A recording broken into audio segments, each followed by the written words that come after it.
এখন সেভাবে মিস করেন যেভাবে মিস আগে করতেন?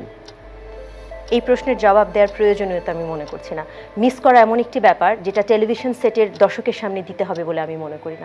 চোখের পানি যেমন টেলিভিশনে দেখানোর বিষয় না, এটা মানুষের একান্ত আপন অনুভূতি, সেরকম মিস করার বিষয়টাও আমার নিজের অনুভূতি। লোকে বলে যে হুমায়ুন স্যারের কবরটা যদি নুহাশপল্লীতে না হয়ে ঢাকায় হতো তাহলে অনেক মানুষ তাকে জন্ম এবং মৃত্যুবার্ষিকীতে শ্রদ্ধা জানাতে পারত, কিন্তু আপনার জন্যই সেটা সম্ভব হয়নি।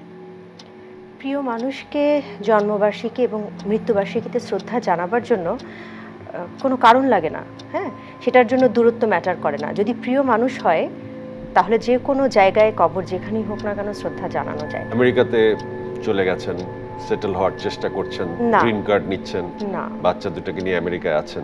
আপনার যদি এতই ভালোবাসা থাকতো স্যারের জন্য নুহাশপল্লীতে থেকে গেলেন না কেন? বান্ডেল থাকলে প্রতি সেনমানিতে টাকা বাঁচবে।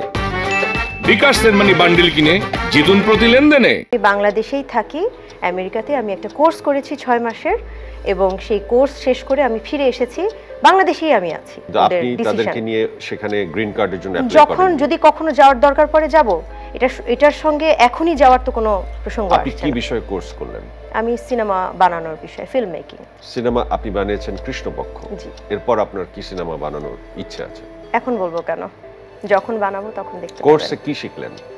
কোর্সে অনেক কিছু শিখলাম। এখন যদি আপনাকে বলে দেই তাহলে ব্যাপারটা হবে কি আমরাও শিখে যাব। হ্যাঁ, আপনিও শিখে যাবেন। আপনি কি মনে করেন যে বাংলাদেশে ছবি নির্মাণের ক্ষেত্রে হুমায়ুন স্যার ছাড়া বা তার গল্প ছাড়া আপনি যে প্রশিক্ষণ নিয়ে আসলেন তা দিয়ে আপনি যথেষ্ট সফল একজন পরিচালক হতে পারবেন? সফল হতে কিছুই আসলে লাগে না, এটা লাগে হচ্ছে লাক।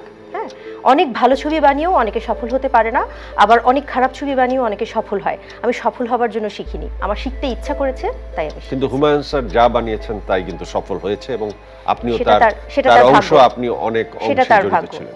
আমি অবশ্যই ওনার একজন পরিবারের অংশ, একইভাবে আমি সবচেয়ে আগে আমার অংশ। এখন সেভাবে মিস করেন যেভাবে মিস আগে করতেন? এই প্রশ্নের জবাব দেওয়ার প্রয়োজনীয়তা আমি মনে করছি না। মিস করা এমন একটি ব্যাপার যেটা টেলিভিশন সেটের দর্শকের সামনে দিতে হবে বলে আমি মনে করি না।